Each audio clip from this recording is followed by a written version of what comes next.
গল্পের শুরুতেই আমরা হুর নামের একটা বাচ্চা ছেলেকে দেখতে পাই, যে তার বাবার সঙ্গে দক্ষিণ কোরিয়াতেই থাকে। কিছুদিন আগেই তার মা বাবার মধ্যে ডিভোর্স হয়ে গিয়েছে। হুরের বাবা সাউথ কোরিয়ার একজন নামকরা ডক্টর।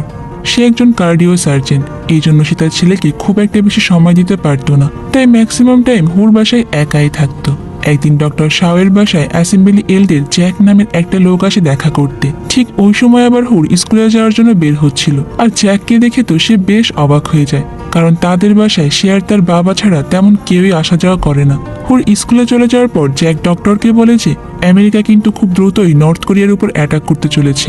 নর্থ কোরিয়ার প্রেসিডেন্টের অবস্থা খুব একটা ভালো নয়, উনি যে কোনো সময় মারা যেতে পারেন, আর এই সুযোগে আমেরিকা নর্থ কোরিয়াকে তাদের নিজেদের দখলে নিয়ে নেবে। তাই তুমি যদি যে কোনো উপায়ে প্রেসিডেন্টকে একবার বাঁচাতে পারো, তাহলে হয়তোবা নর্থ কোরিয়া আমেরিকার হাত থেকে রক্ষা পেয়ে যাবে।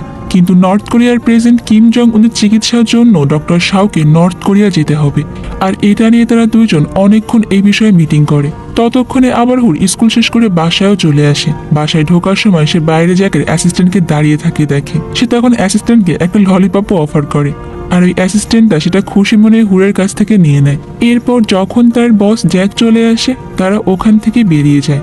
আসলে আমেরিকার সঙ্গে সাউথ কোরিয়া একটা চুক্তি করেছে, যদি আমেরিকা নর্থ কোরিয়াকে অ্যাটাক করে তাহলে তারা আমেরিকাকে সাহায্য করবে। কিন্তু সাউথ কোরিয়ার ডিফেন্সের ম্যাক্সিমাম লোকই চায় না যে এই যুদ্ধটা হোক, কারণ এই যুদ্ধ হলে অনেক নিরীহ মানুষের প্রাণ চলে যাবে। তাই যে করেই হোক তারা এই যুদ্ধটাকে বন্ধ করার চেষ্টা করছে। এই জন্য নর্থ কোরিয়ার প্রেসিডেন্টকে বাঁচানোর জন্য ডক্টর শাওকে তারা সেখানেই পাঠাতে চাচ্ছে। তারা ডক্টর শাও ছাড়া অন্য কারোর উপর এতটা বিশ্বাস করতে পারছে না। এরপর ডক্টর তার ওয়াইফকে কল করে বলে যে আমার কিছু পার্সোনাল কাজের জন্য কয়েকদিন আমি এখানে থাকবো না, তুমি কি এই কয়েকদিনের জন্য একটু হুরকে রাখতে পারবে?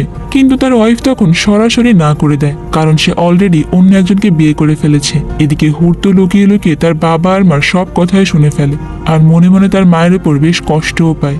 তো এর পরের দিনই হুরের বাবা নর্থ কোরিয়ায় যাওয়ার কথা, তাই সে হুরকে বলে যে আমি কয়েকদিনের জন্য একটু বাইরে যাচ্ছি, তুমি এই কয়েকদিন আমার একটা ফ্রেন্ডের কাছেই থাকবে। এটা শুনে তো হুর কান্না করে দেয়, কারণ সে তার বাবাকে ছাড়া কোনো মতেই থাকতে চায় না। কিন্তু তার বাবা আর কোনো কথা না বাড়িয়ে পরের দিন সেখান থেকে চলে যায়। তো এরপর আমরা হুরকে একা একা মন খারাপ করে স্কুলে যেতে দেখি। ঠিক তখনই তার বাবা এসে পেছন থেকে হুরকে জড়িয়ে ধরে, আর সেও অনেক কান্না করে, কারণ হুরের বাবাও আসলে তাকে ছেড়ে একা যেতে পারছিল না। তো এরপর দৃশ্য পরিবর্তন হলে আমরা দেখতে পাই যে ডক্টর শাও হুরকে নিয়ে নর্থ কোরিয়া যাওয়ার জন্য রওনা দিয়ে দিয়েছে, আর সেখানে পৌঁছে নর্থ কোরিয়ার প্রেসিডেন্টের অপারেশনটাও শুরু করে দেয়। তবে আশ্চর্যের বিষয় হলো তার বাবার সঙ্গে সেখানে হুরও ছিল। আর একটু পরেই দেখা যায় যে হঠাৎ করে প্রেসিডেন্টের হার্টবিট পুরো অফ হয়ে যায়। এটা দেখে তো সেখানে থাকা সবাই অনেক টেনশনে পড়ে যায়। তখন নর্থ কোরিয়ার এক আর্মি অফিসার হুরকে তার গান পয়েন্টে নিয়ে নেয়, আর এটা দেখে তো ডক্টর শাও অনেক ভয় পেয়ে যায়। কিন্তু ফাইনালি সে প্রেসিডেন্টের অপারেশনটা সাকসেসফুল ভাবেই করে। অপারেশন শেষ করার পর সবাই ডাক্তার শাওকে তো অনেক কংগ্রাচুলেট করে, এমনকি সেখানকার অ্যাসেম্বলির প্রত্যেকটা সদস্য ডক্টরের উপর অনেক খুশিও হয়ে যায়। এরপরে দৃশ্য পরিবর্তন হলে আমরা হুরকে একটা মেয়ের সঙ্গে বসে থাকতে দেখি। তারা দুইজন সেখানে বসে অনেকক্ষণ ধরে গল্প করছিল। তখন হুরের বাবা এসে তাকে ডেকে নিয়ে যায়। তবে হুরের ওই মেয়েটাকে কিন্তু অনেক ভালো লেগে গিয়েছিল, তাই সে তাকে লাল রঙের একটা ব্রেসলেট পরিয়ে দেয়, যেটা সে তার বাবার সার্জারি সুতা দিয়েই তৈরি করেছিল। যেহেতু ডাক্তারের এখানে কাজ হয়ে গিয়েছে, তাই তারা বাবা আর ছেলে মিলে আবারও তাদের নিজেদের বাসা মানে সাউথ কোরিয়ার দিকেই ফিরে আসছিল। কিন্তু তখনই ওদের গাড়িকে তিনটে আর্মিদের গাড়ি আবার ফলো করতে থাকে। এরপর তারা মাঝ রাস্তায় ডক্টরের গাড়িটা থামায়, আর ডক্টর আর হুরকে একটা ফাঁকা জায়গায় নিয়ে যায়। আসলে জ্যাক চায় না যে ডক্টর আবার সাউথ কোরিয়ায় ফিরে আসুক, কারণ সে যদি একবার ফিরে আসে তাহলে সবাই জানবে যে নর্থ কোরিয়ার প্রেসিডেন্টের অপারেশনটা করার ফলে এই যুদ্ধটা বন্ধ হয়েছে। তাহলে জ্যাক আর পুরো ক্রেডিটটা নিতে পারবে না। সে আসলে একাই এই পুরো ক্রেডিটটা নিতে চাচ্ছিল, যাতে করে পরবর্তী প্রাইম মিনিস্টার নির্বাচনে সে অনায়াসে জিততে পারে। এই জন্যই সে ডক্টর আর তার ছেলেকে সরাসরি সেখানে মারার অর্ডার দিয়ে দেয়, আর নিজে এসে পুরো মিডিয়ার সামনে একদম হিরো বনে যায়। কিন্তু ঠিক তখনই সেখানে হুরের মা চলে আসে, আর সবার মাঝখান থেকে চেঁচিয়ে নিজের ছেলের কথা জিজ্ঞাসা করতে থাকে। এটা দেখে তো জ্যাক তার অ্যাসিস্ট্যান্টকে দিয়ে হুরের মাকে ওখান থেকে সরিয়ে নেয়। অন্যদিকে এক আর্মি অফিসার একটা ফাঁকা জায়গায় নিয়ে গিয়ে ডক্টর শাওকে গুলি করার অভিনয় করে, আর সেখানে সে একটা ফায়ারও করে, যাতে করে বাইরে থাকা সবাই বুঝতে পারে যে সেখানে ডক্টর শাওকে মেরে ফেলা হয়েছে। তবে একটু পর সে ডক্টর শাওকে গিয়ে বলে যে তুমি যদি বাঁচতে চাও তাহলে আজ থেকে তোমাকে অন্য পরিচয়ে বাঁচতে হবে। আসলে সেও ডক্টর শাওকে মারতে চাচ্ছিল না, কিন্তু যেহেতু তার উপর অর্ডার আছে তাই তাকে নাটকটা করতে হলো। এরপর সে ডক্টর শাওকে আরো বলে যে তুমি কিন্তু আর সাউথ কোরিয়ায় ফিরে যেতে পারবে না, তোমাকে এখানেই থাকতে হবে। তখন ডক্টর শাও তার এই প্রস্তাবে রাজি হয়ে যায়, কারণ তার সঙ্গে তার ছেলের জীবনও জড়িয়ে আছে। তার ছেলে এখন অনেক ছোট, তাই তাকে বাঁচাতে হলে এই প্রস্তাবে রাজি হওয়া ছাড়া ডক্টর শাওয়ের কাছে আর কোনো উপায় ছিল না। এরপরে বেশ কয়েকটা বছর পার হয়ে যায়। হুর এখন অনেকটা বড় হয়ে গিয়েছে, আর এখন আবার সে ইলিগাল ভাবে সাউথ কোরিয়ার মানুষদের কাছে চিয়া সিড অনেক কম দামে বিক্রি করে, কিন্তু আবার সেম জিনিসই নর্থ কোরিয়ার মানুষদের কাছে অনেক বেশি দামে বিক্রি করত। তবে এই জিনিসটা কিছুদিনের মধ্যেই পুলিশ আবার ধরে ফেলে, আর তারা সেখানে এসে তো হুরকে ধাওয়া করতে শুরু করে। হুর দৌড়াতে দৌড়াতে একটা জায়গায় চলে আসে, আর যখনই সে ওখান থেকে পার হতে যাবে দেখে যে সামনে দরজাটা বন্ধ। এদিকে পেছনে তো পুলিশ। হুর অনেকক্ষণ ধরে দরজাটা খোলার চেষ্টা করে, কিন্তু তাও সে খুলতে পারছিল না। এরপর হঠাৎ করে দেখা যায় যে ভেতর থেকে কেউ একজন দরজাটা খুলে হুরকে ভেতরে নিয়ে যায়, আর আমরা সেখানে একটা সুন্দরী মেয়ে যার নাম জেহিন তাকে দেখতে পাই। আর হুর হলো নিজে এখন একজন মেডিকেল স্টুডেন্ট, আর সে এই জেহিনকে অনেক ভালোবাসে। বন্ধুরা, জেহিন কিন্তু সেই মেয়েটা যাকে হুর ছোটবেলায় একটা লাল ব্রেসলেট পরিয়ে দিয়েছিল। মানে এখন তারা দুইজনই অনেকটা বড় হয়ে গিয়েছে, আর ছোটবেলায় সেই ভালো লাগা হুরের এখন ভালোবাসায় পরিণত হয়েছে। তো যাই হোক, এরপর ওরা দুইজন মিলে সেখান থেকে হুরের বাবার হসপিটালে চলে যায়। হুর যে আসলে দুষ্টুমিগুলো করে বেড়ায়, জেহিন এই বিষয়ে হুরের বাবার কাছে বিচার দিতেই যাচ্ছিল।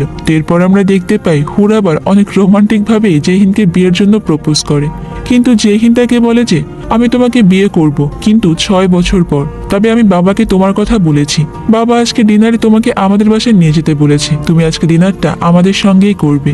এটা শুনে তো হুর অনেকটা খুশি হয়ে যায়, কিন্তু জেহিন বলে যে এত খুশি হওয়ার কিছু হয়নি, খুব ভালোভাবে ভদ্র হয়ে এসো। আর শোনো, আমার বাবা কিন্তু অনেক স্ট্রিক্ট, তাই খুব সাবধানে কথাবার্তা বলবে, কোনো যদি উল্টাপাল্টা বলেছো না তোমাকে কিন্তু আমি শেষ করে ফেলবো।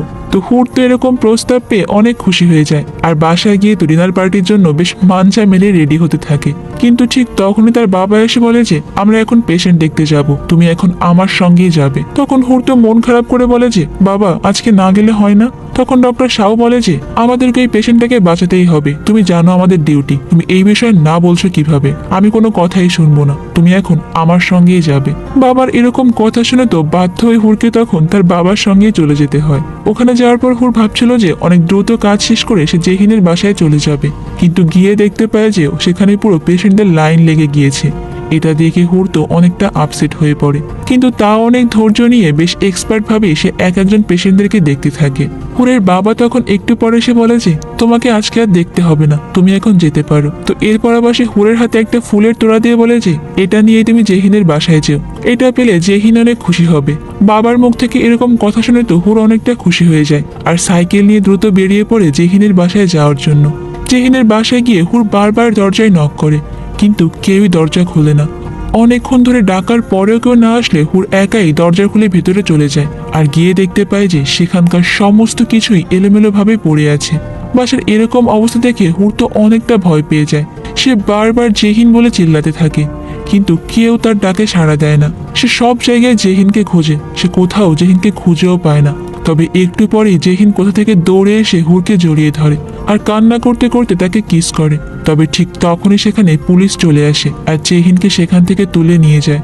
হুর তো কোনো মতেই জেহিনকে ছাড়তে চাচ্ছিল না। তখন পুলিশ হুরকে মেরে জেহিনকে ওখান থেকে থানায় নিয়ে যায়। আর এরপরে দৃশ্য পরিবর্তন হলে আমরা দেখতে পাই যে হুরের তার বাসায় জ্ঞান ফিরেছে, আর তখন তার বাবা তাকে বলছে যে জেহিন আসলে জাপানিজ ছিল, আর জেহিন আর তার বাবা এখানে থাকলেও তাদের জাপানিজ কিছু লোকদের সঙ্গে ইললিগাল কানেকশন ছিল, এই কারণে পুলিশ ওদেরকে ধরে নিয়ে গিয়েছে। আর তাই আমি মনে করি এখন থেকে তুমি জেহিনের সঙ্গে একটু দূরত্ব বজায় রেখেই চলবে, ওর সঙ্গে তোমার খুব একটা মেশার দরকার নেই। কিন্তু হুর তো ওর বাবার কোনো কথাই শোনে না। এরপর হুর বিছানা থেকে উঠে সোজা দরজা খুলে জেহিনকে খুঁজতে চলে যায়, কিন্তু দরজা খোলা মাত্রই সে দেখতে পায় যে তাদের বাসার নিচেও আর্মিরা চলে এসেছে। আর্মিরা এসে হুরকে তাদের সঙ্গে একটা রিসার্চ সেন্টারে নিয়ে যায়, আর তখন আমরা সেখানে ওই আর্মি অফিসারটাকে দেখতে পাই যে হুর আর তার বাবাকে বাঁচিয়েছিল, আর তার নাম জিনসু। এরপর জিনসু ওখানকার একজন ডক্টরকে গুলি করে মেরে ফেলে, কারণ সে ওখান থেকে একা একাই পালানোর চেষ্টা করছিল। আসলে তারা যে রিসার্চ সেন্টারে থাকে ওখানে আবার কিছু ইললিগাল কাজ হয়, আর এখান থেকে আমরা জানতে পারি যে আর্মিরা ডক্টর শাওকে একটা শর্ত দিয়েছিল যে তোমাদেরকে আমরা বাঁচিয়ে রাখবো, কিন্তু হুর যখন বড় হবে সে আমাদের কথা মতোই কাজ করবে। তাই জিনসু তখন হুরকে বলে যে আজ থেকে তুমি এখানেই থাকবে, আর কোনো মতো যদি এখান থেকে পালিয়ে যাওয়ার চেষ্টা করো তাহলে সঙ্গে সঙ্গে তুমি এবং তোমার বাবা দুইজনই একসঙ্গে মারা পড়বে। আর এরপরে গল্প পার হয়ে যায় 5টি বছর। হুর এই 5 বছর এখানেই থাকতো। আর এই আর্মিদের সমস্ত কথাই মেনে চলতো। এমনকি সে আর্মিদের কথা মতো অনেক ইলিগাল কাজও করেছে। এখন হুর একজন এক্সপার্ট ডক্টর হয়ে গিয়েছে। আর এরপরে তাদের রিসার্চ সেন্টারে একদিন নর্থ কোরিয়াতে আমেরিকা থেকে কিছু এক্সপার্ট ডক্টর আসে, আর তারা এখানে এসে যত ভালো ডক্টর আছে তাদেরই খোঁজ করছিল। আসলে নর্থ কোরিয়া দেখাতে চাচ্ছিল যে শুধুমাত্র আমেরিকার নয়, তাদের কাছেও অনেক এক্সপার্ট ডক্টররা রয়েছে। এদিকে হুর তো সবার সামনে একটা জটিল সার্জারি করে সাকসেসফুল হয়, আর এটা দেখে সেখানে থাকা বাকি সবাই অনেকটা খুশি হয়ে যায়। এইটা কিডনিও এখন পুরোপুরি নষ্টের পথে। প্রথমে তো সেখানে জেহিনের বাবার হুঁশ ফিরে আসে, আর সে হুরকে বলে যে যেভাবেই হোক বাবা, তুমি আমার মেয়েকে প্লিজ বাঁচাও। যদি লাগে তাহলে তুমি আমার কিডনি জেহিনের বডিতে ট্রান্সফার করো, কিন্তু তাও ওকে বাঁচাও। হুরও তো যে কোনো মূল্যে তার ভালোবাসার মানুষটাকে বাঁচানোর চেষ্টা করবে। আর শুনটা অনেক হলে আমেরিকা নর্থ কোরিয়াকে অনেক বেশি সাহায্য করবে। এরপর যখন সার্জারি শুরু হয় তখন যে আসলো কিভাবে, তখন হুর বলে যে আমি এসবে কিছুই জানি না, আপনার তো লাগবে শুধুমাত্র সার্জারিটা সাকসেসফুল হওয়া।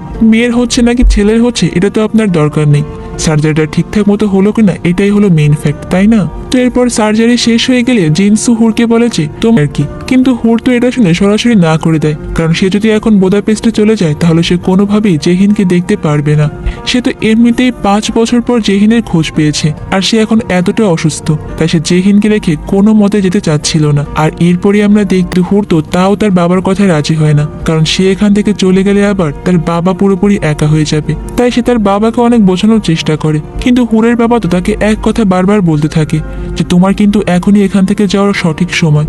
তো এরপরে হুরের আবার তার বাবাকে এখান থেকে বেরোনোর একটা গোপন রাস্তা দেখিয়ে দেয়, আর বলে যে আমি যদি কখনো লুকিয়ে লুকিয়ে বের হই তাহলে কিন্তু আমি এখান থেকেই বের হতাম। এরপর তার বাবা ওই রাস্তা দিয়ে বেরিয়ে যায়, কিন্তু একটু পরেই আমরা সেখানে একটা গুলির আওয়াজ শুনতে পাই। গুলির আওয়াজ শুনেই তো হুর ভয় পেয়ে দৌড়ে ওই রাস্তার দিকেই যায়,